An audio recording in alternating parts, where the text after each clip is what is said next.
जय श्रीकृष्ण बालमित्रांनो. आजच्या आपल्या गोष्ट आहे सत्तावल्ली आणि गोष्टीचं नाव आहे सत्राजिताचा वध व शतधन्वा मुक्त. तर आपल्याला माहिती आहे सत्राजित हा कोण होता, तर सत्यभामेचे वडील होते.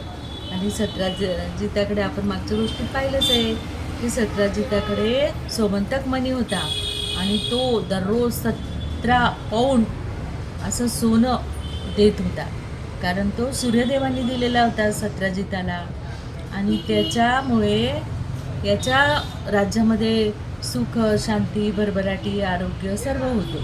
आणि अशा हा सोमंतक म्हणण्यासाठी शतधन्वा सत्राजिताचा तो वध करतो आणि तो मणी अक्रूराकडे देतो.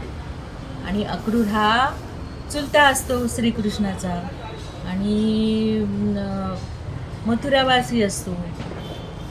मग जेव्हा सत्राजिताचा खून होतो तेव्हा हा कृष्ण भगवान हस्तिनापूरला गेलेला असतात आणि सत्यभामेला माहिती पडतं शतधन्वाने खून केला म्हणून ती लगेच आपल्या वडिलांना रुक्मिणी देवीच्या ताब्यात देऊन आणि ती म्हणजे थांबू शकत नाही आणि ती आपल्या वडिलांच्या शत्रूला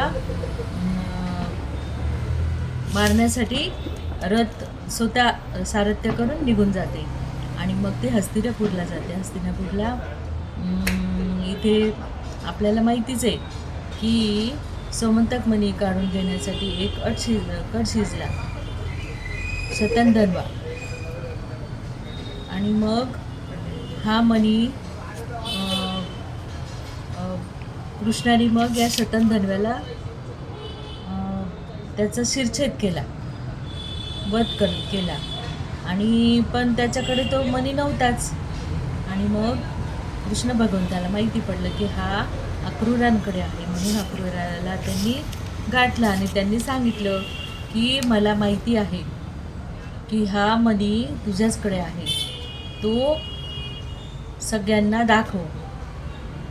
आणि मला माहिती आहे की तू एवढे यज्ञ याग करतो, दानधर्म करतो, तर ह्या सत्राजिताच्याच मुळे होतो आणि असा मणी तुझ्याकडे आहे.